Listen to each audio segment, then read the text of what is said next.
창세기 9장입니다. 9장은 노아와 무지개 언약, 이게 제목을 잡아봤습니다. 하나님이 노아와 그 아들들에게 복을 주시며 그들에게 이르시되 생육하고 번성하여 땅에 충만하라. 이게 노상 이제 하시는 말씀입니다. 처음 에덴 동산에서도 이 말씀을 주셨죠. 땅의 모든 짐승과 공중의 모든 새와 땅에 기는 모든 것과 바다의 모든 물고기가 너희를 두려워하며 너희를 무서워하리니 이것들은 너희의 손에 붙였음이니라. 그러면 뭐예요? 전에는 두려워하거나 무서워하거나 이리 하지 않았습니다. 사람을. 그런데 이제 두려워하고 무서워하니까 다행이죠. 만약에 하나님께서 이 인간을 두려워하고 무서워하는 것을 짐승한테 DNA를 안 넣어놨다면 큰일 나죠. 왜냐하면 호랑이나 사자가 낮에 돌아다니면서 막 시내로 돌아다니면서 해코지를 하고 막 사람을 해치고 그러면서 그러면 이제 사람 숫자만큼 많은 동물이 없으니까 막 마음껏 번식하는 거지. 막 잡아먹으면서. 다행히도 그들이 이제 사람을 두려워할 수 있도록 하나님께서 DNA를 이제 조작해 주신, 변동시키신 것 같아요. 그래서 그 무서운 것들이 밤에 주로 돌아다닙니다. 밤에. 그래서 사람은 또 밤에는 쉽니다. 집에서. 그러니까 밤에 돌아다니면서 자기 그 포식할 수 있는 것들을 이렇게 먹어가고 이러기 때문에 종국적으로는 사람을 두려워하고 지들끼리도 두려워하고 이렇게 해서 번식할 수 있도록 일반은총을 주신 겁니다. 자, 3절 모든 산 동물은 너희의 먹을 것이 될지라 채소같이 내가 이것을 다 너희에게 주느라. 거기에다가 창세기 1장 29절 30절 이렇게 써놓으면 좋습니다. 창세기 1장 29절 30절에 처음에 하나님께서 말씀하실 때는요, 채소와 과일 이런 거나 먹어라. 풍성하다, 충분하다. 이렇게 말씀을 하시는데 드디어 자연이 그것을 인간에게 다 조달을 할 수 없는 지경에 이를 뿐만 아니라 당장 노아가 나왔는데요, 금방 먹을 게 없습니다. 과실 나무는 그래 3년이나 5년이 가야 과실이 따먹을 텐데 당장 먹을 것도 없고, 그리고 앞으로는 이제 자연이 더 망가지기 때문에 이런 채소나 과일만 먹고는 노아의 후손인 저희들이 살 수가 없기 때문에 하나님께서 이제 육식을 먹어라. 할 수 없다.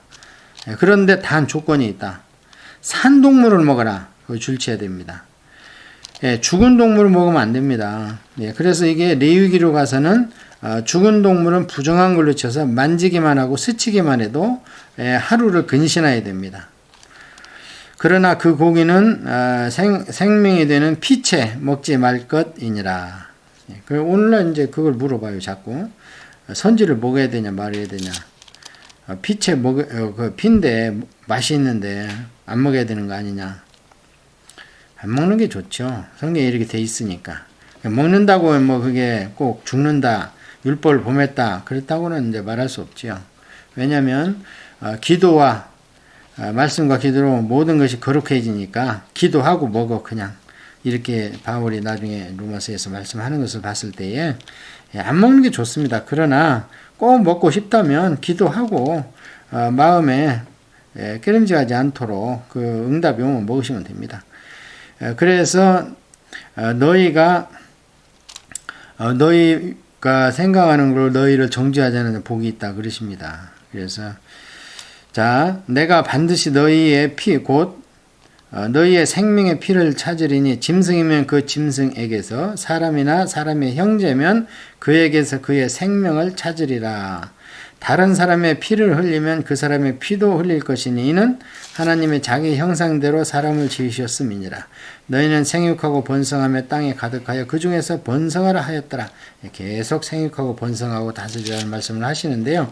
이게 이제 민사상 사람들 간에, 그러고 이제 뭐 그게 나중에 세분화돼서 형사법이 생겼는데요. 이게 최초의 민사법입니다. 사람을 살인하는 자는 반드시 그 사람들 피를 흘려야 된다. 자, 그래서 이게 이제 드디어 이제 그 계명이 복잡해지기 시작합니다.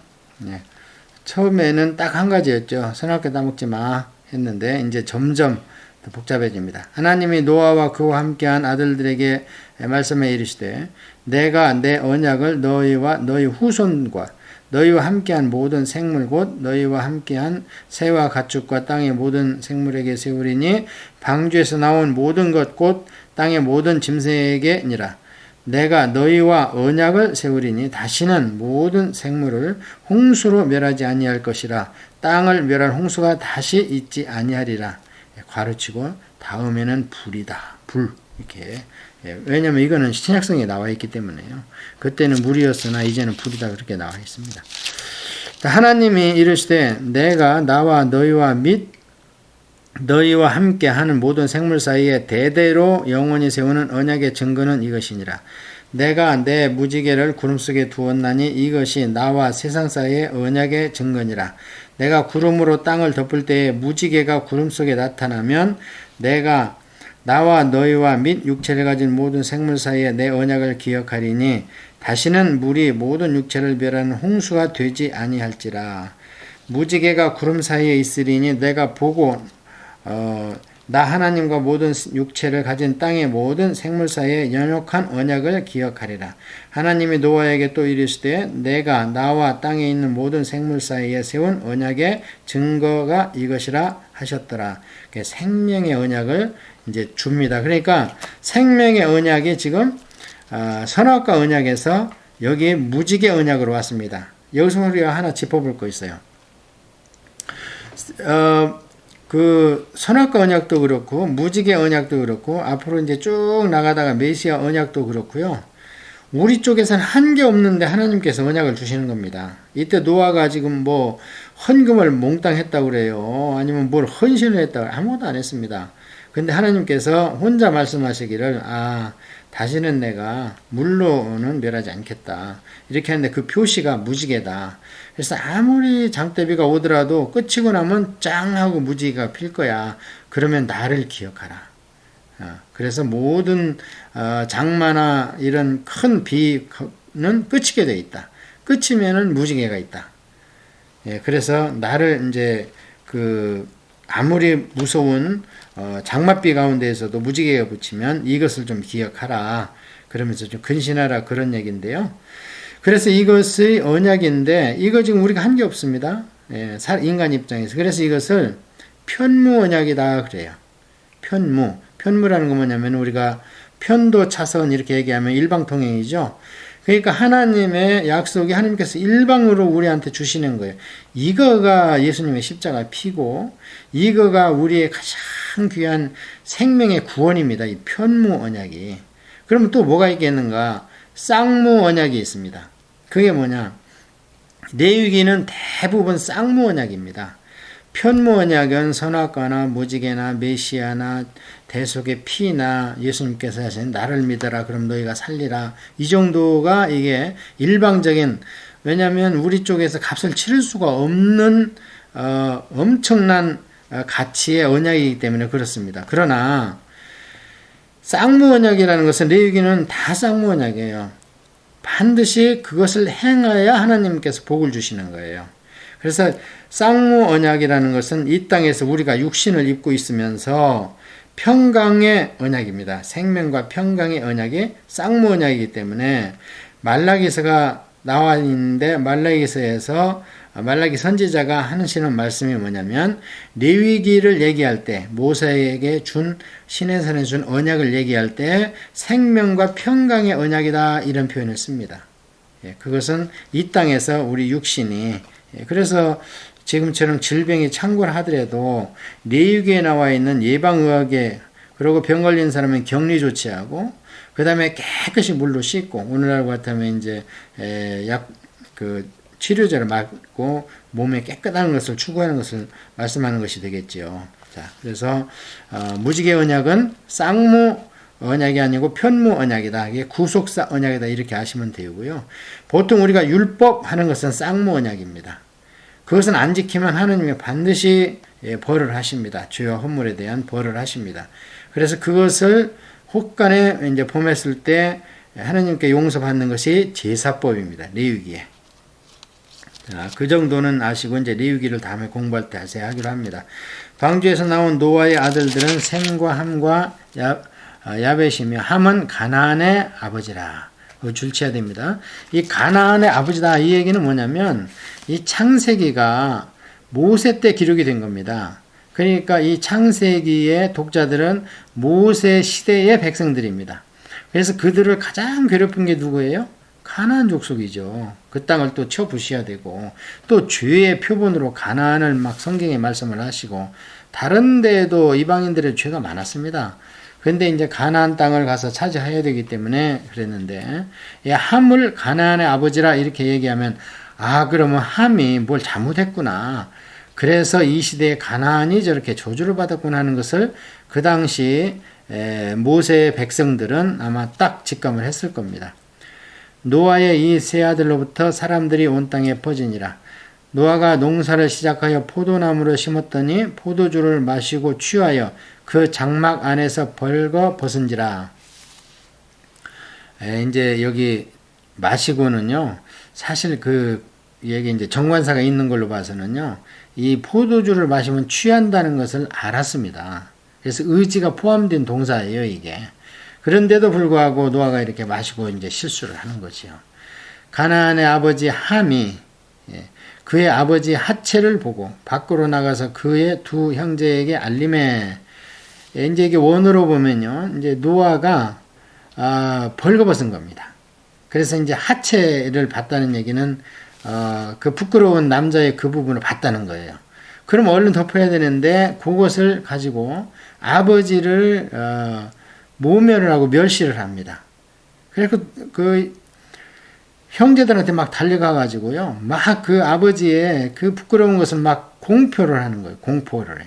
셈과 야벳이 옷을 가져다가 자기들의 어깨에 메고 뒷걸음질 쳐 들어가서 그들의 아버지의 하체를 덮었으며 그들이 얼굴을 돌이키고 그들의 아버지 하체를 보지 아니하였더라. 노아가 술이 깨어 그의 작은 아들이 자기에게 행한 일을 알고 이에 이르되 가나안은 저주를 받아 그의 형제들의 종들의 종이 되기를 원하노라 하고 또 이르되 이제 함의 자녀 중에 하나가 가나안이에요. 그래서 어떤 분들은 그래서 아마 이 손자가 그 할아버지의 부끄러운 것을 보지 않았나 이렇게 얘기를 하는데 성경에는 그런 부분은 없어요. 없고 이제 함은 살만치 살았으니까 함의 그 자식인 가나안을 저주하는 거죠. 또 이르되 셈의 하나님 여호와를 찬송하려로다. 가나안은 셈의 종이 되고 하나님이 야벳을 창대하게 하사 셈의 장막에 거하게 하시고 하나는 그의 종이 되게 하시기를 원하노라 하였더라. 홍수 후에 노아가 350년을 살았고 그의 나이가 950세가 되어 죽었더라. 그래서 여기 보면은요, 셈은 하나님을 여호와를 찬양하리로다. 그래갖고 셈이 하나님의 종이 됩니다. 그래서 이 셈 족속이 주로 아시안족, 그 다음에 원주민들, 남미, 북미, 아프리카 이런데 원주민들이 이 셈족입니다. 그래서 하나님이 야벳을 창대하게 했는데 셈의 장막에 거해요. 그래서 오늘날 돌아보니까요, 이 야벳 족속이 이제 백인들이거든요. 유럽인들을 위시한 백인들이 다 차지해버렸어요. 아프리카도 그러고 북미도 그러고 보면은 원주민들은 다 셈족인데 뭐 어디 있는데 없는데 인구도 다 그냥 멸절되고 이렇게 해서 이 말씀 그대로 됐고요. 그 다음에 이제 함이 종이 된다고 그랬는데 좀 미안한 얘기지만 사실 역사가 얘기를 하니까 아프리카에서 함의 후손들을 데려다가 사고 팔기도 하고 종으로 부려먹기도 하고 막 그랬잖아요. 참 놀랍습니다. 어떻게 성경이 그대로 이렇게 되는 것을 봤을 때. 그래서 10장에서는 9장에서는 우리가 무지개 언약을 잊으면 안 됩니다. 그리고 구속사의 언약은 일방통행이다. 편무 언약이다. 그리고 레위기는 쌍무 언약인데 이게 율법이다. 이 율법은 우리가 지켜야 복을 받는 것이고, 편무 언약은 그냥 우리가 아무것도 없어도 돼요. 믿음만 있으면 돼요. 그래서 믿음으로 하나님이 주신 언약을 우리가 누리고 살 수 있다. 이렇게 해서 9장을 마치겠습니다.